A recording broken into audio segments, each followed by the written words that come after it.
to graph an absolute value function, we have to first understand that the absolute value function has a different shape than what we've dealt with in the past.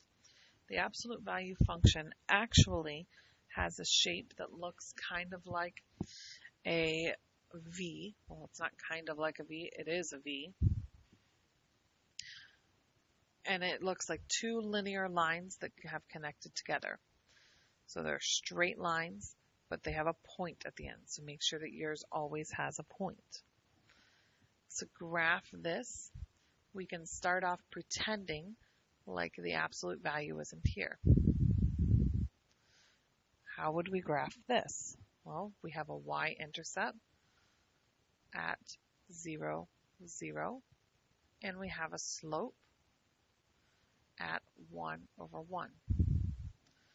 So I'll plot 0, 0, up 1, right 1, up 1, right 1, up 1, right 1. This actually is forming 1/2 of our V shape. To get the other side, we're going to do the opposite. Instead of up 1, right 1, we're going to go up 1, left 1. Up 1, left 1, all the way across.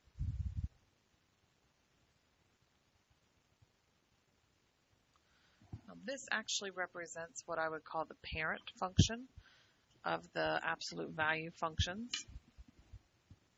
It is the most basic absolute value function that there is. It has no frills, no shifts, no stretches or shrinks, and no reflections. Nothing has been done to it. It's the purest form.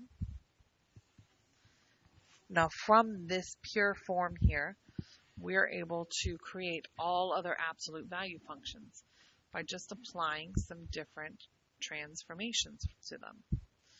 We'll see that each of these extra variables actually does something different to the parent function. A, for example, makes it wider or narrower. H makes it move left and right. K makes it move up or down. And actually, the sign of this A value can even make it flip vertically or horizontally. Now, you need to also be able to identify the domain and the range of absolute value functions. All absolute value functions are going to have a domain of all real numbers.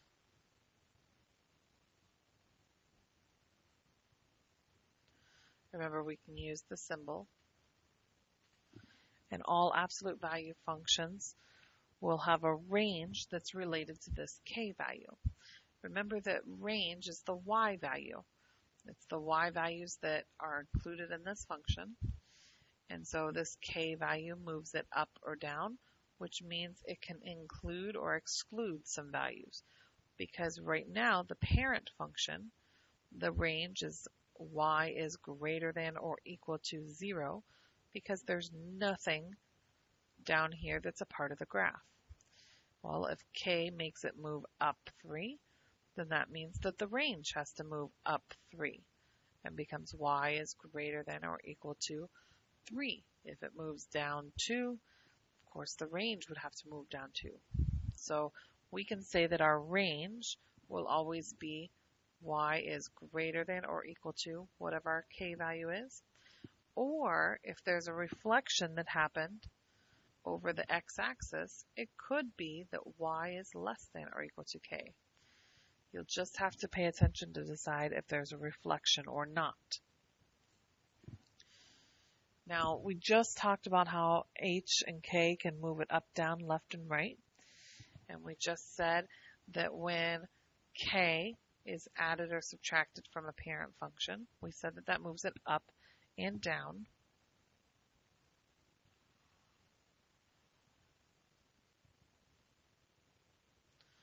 We have a little correction in here.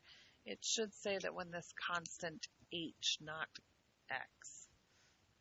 When h is added or subtracted from x, it means that it's going to move left or right.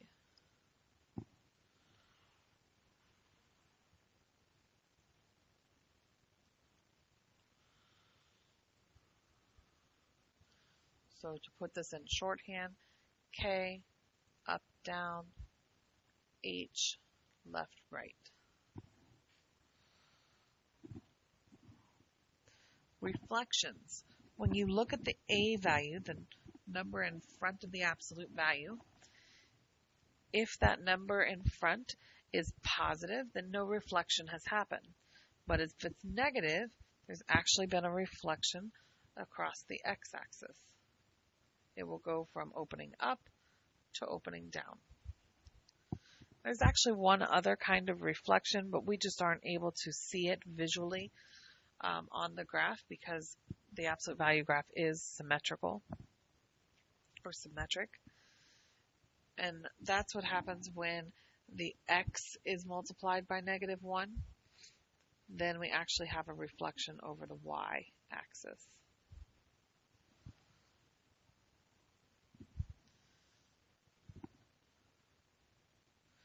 And dilation is what happens when when A is bigger than 1 or between 0 and 1.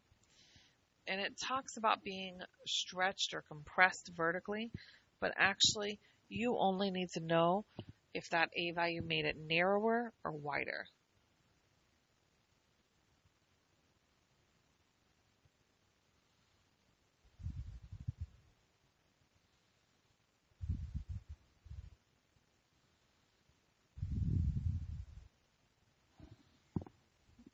Okay, you don't need to know stretched or compressed.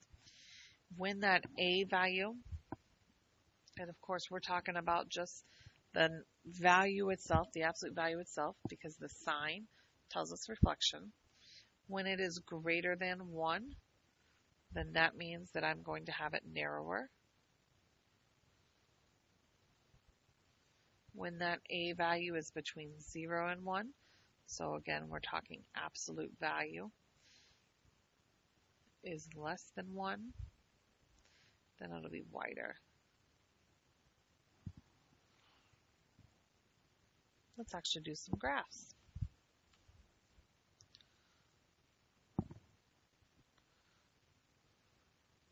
All right, we are going to graph, and we're going to need to list the domain and range for each of these. So before we get started, we're going to label what our A, our H, and our K are, because those will tell us how that parent function is going to change. In this case, A is 1/2. H looks like it's -12, but really, if we look back at our parent function, or our equation here, H is already negative. That means that when you pull out H, it's always the opposite of what it appears to be.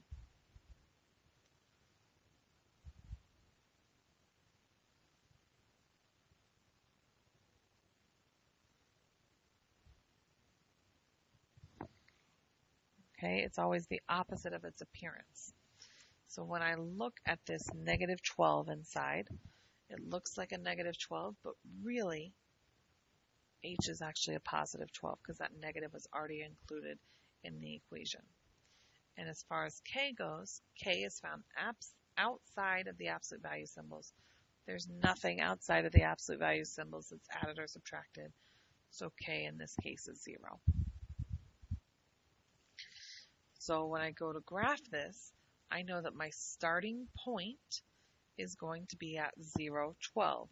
I'm not sure if you've counted yet or not, but this only goes to 10. So I need to actually change my scale. Now, as long as the scale is counting by ones, I don't make you label the numbers. As soon as the scale begins to count by something other than 1, I do need you to go ahead and label what you're counting by. In this case, I'm going to count and make each line worth 2, but I'm only going to label every other one.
Once you have your axes labeled, we can go ahead and plot the point at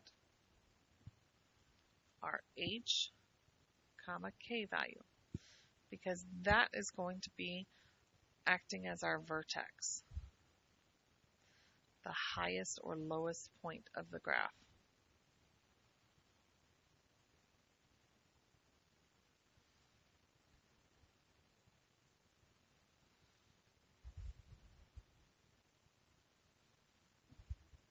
So in this case, we have 12, 0. There it is. Now this a value is going to act as our slope.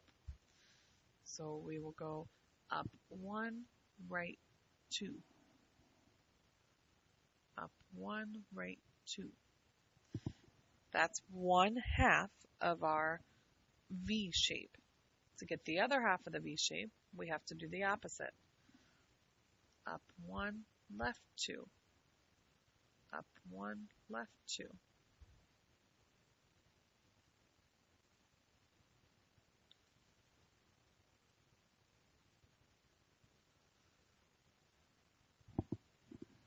Now we can see our V shape, so we can connect our dots.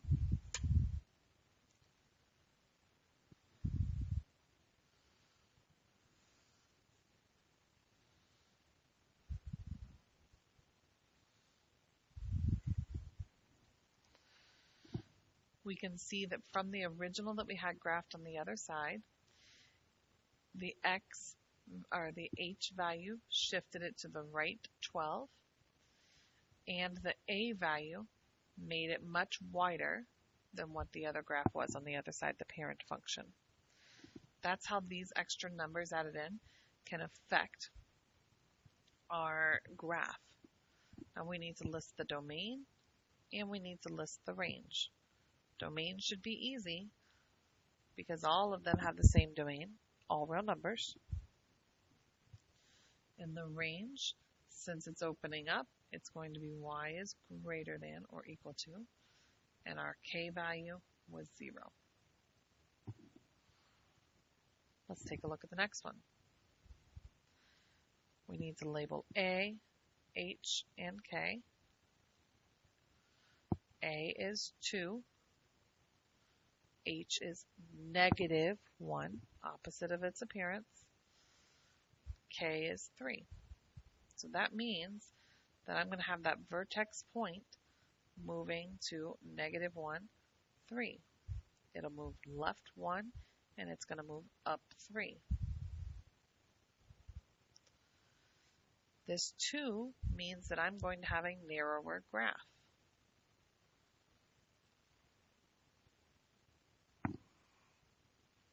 So let's go ahead and start plotting these points. I'm going to go ahead and count by 1, so I don't need to label. There's -1, 3, and we'll count our slope. Up 2, right 1. Up 2, right 1. Up 2, right 1. To get the other half of our V, we need to go up 2, left 1. They're just going to be mirrored along this invisible line here.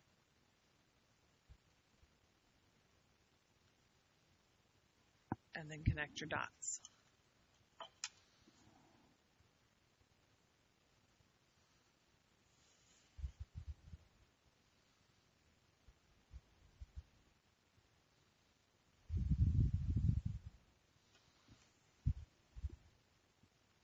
Our domain will remain at all real numbers.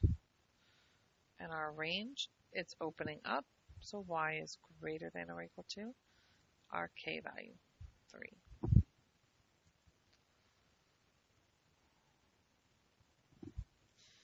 Next up, we have our a value at -3, our h value at +5, opposite of what it appears to be, and k is at +4. For the first time, we have an a value that's negative. That means that this is going to be reflected across the x-axis.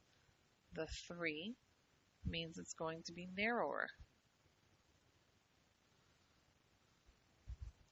The 5 will move it to the right 5 spaces, and the 4 will move it up 4 spaces.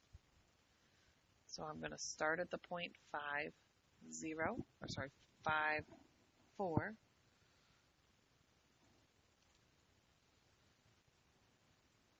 So 1, 2, 3, 4, 5. 1, 2, 3, 4. And we'll count our slope. Down 1, 2, 3, right 1. 1, 2, 3, right 1.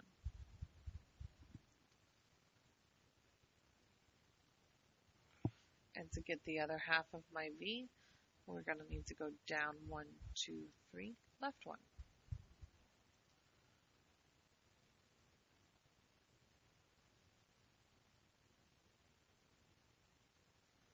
And connect your dots.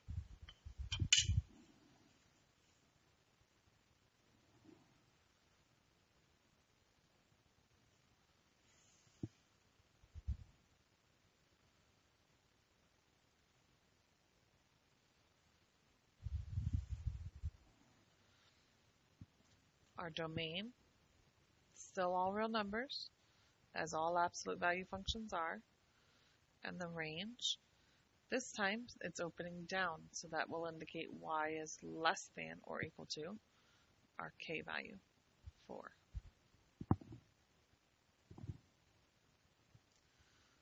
Number 5. Our a is -1/3. H is 0 because nothing is being added or subtracted. K is -6. So this will be reflected.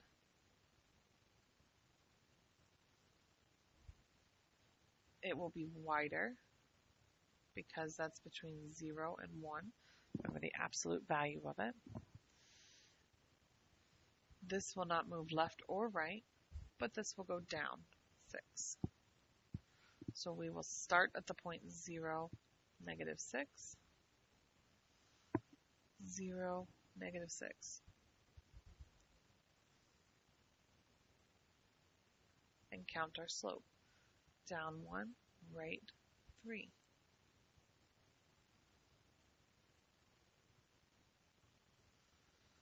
And then to get it to the other side, we will go down 1, left 3.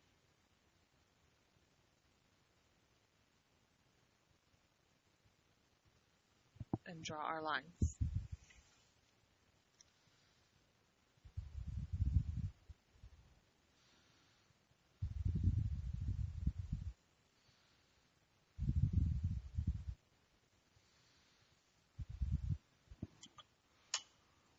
Our domain,